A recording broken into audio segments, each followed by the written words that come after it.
In this video, we're just going to talk about what is the purpose of a termite inspection. Why do we inspect houses? And it's to, there's more than one reason, but the first reason is to discover termites. So if there's termites on the property, we need to discover them. If there's termites in the house, we need to discover those as well.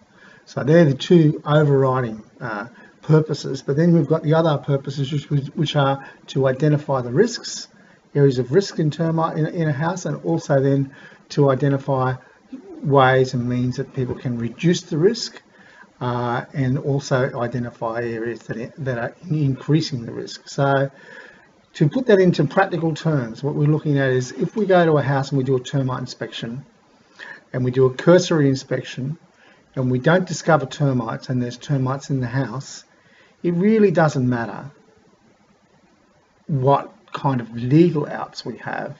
At the end of the day, the person, the homeowner, is going to lose trust in us and lose trust in you, and it always can end up going badly.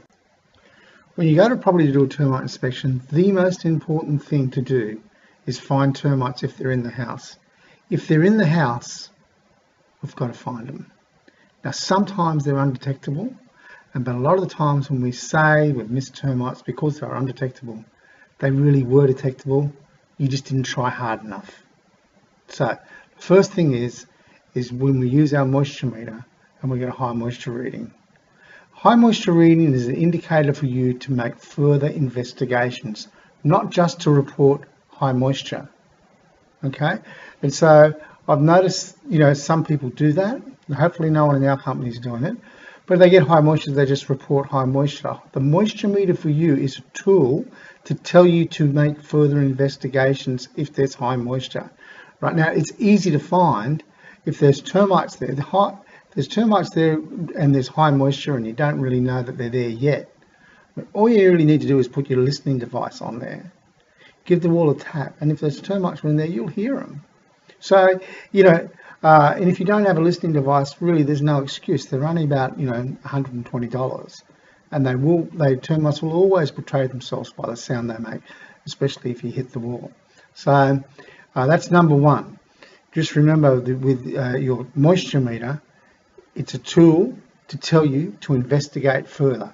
Right? So if you've investigated further, you've got high moisture, you've investigated further, you can't see any sign of termites there, then you can actually do some other things. So the first thing I would do is, or you all should do, is if you've got high moisture in a wall, then lift the carpet edge underneath where the high moisture is, just to see, okay? Because those termites, you might not be able to get them with the listening device, but at least you're doing another thing, okay? Now, even if you've gone back to a house and you remembered it had high moisture before and it's got high moisture again, don't just report on the high moisture.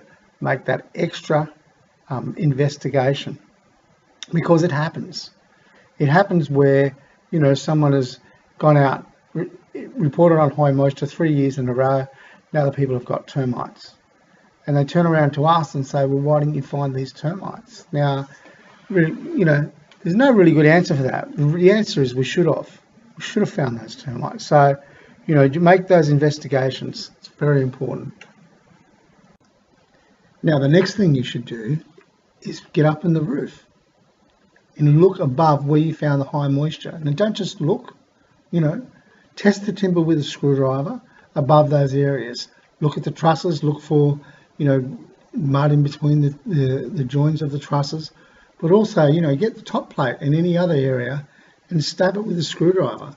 And, make sure that you are certain you've done everything above that area of high moisture that you could do during a non-destructive termite inspection that will say that you've done all you can do to discover those termites if they're there.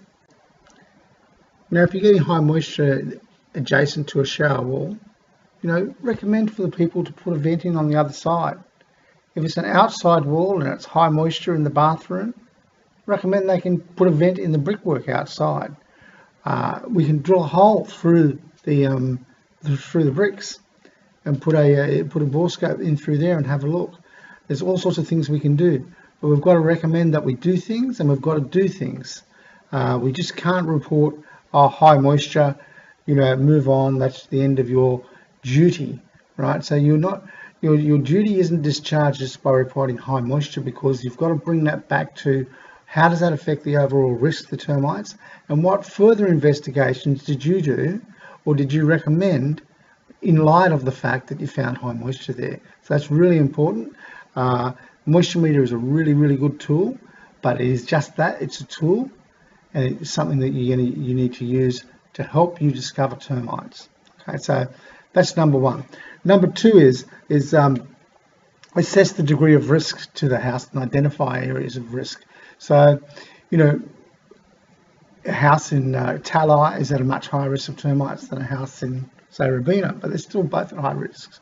And you've got to look at the way the house is built.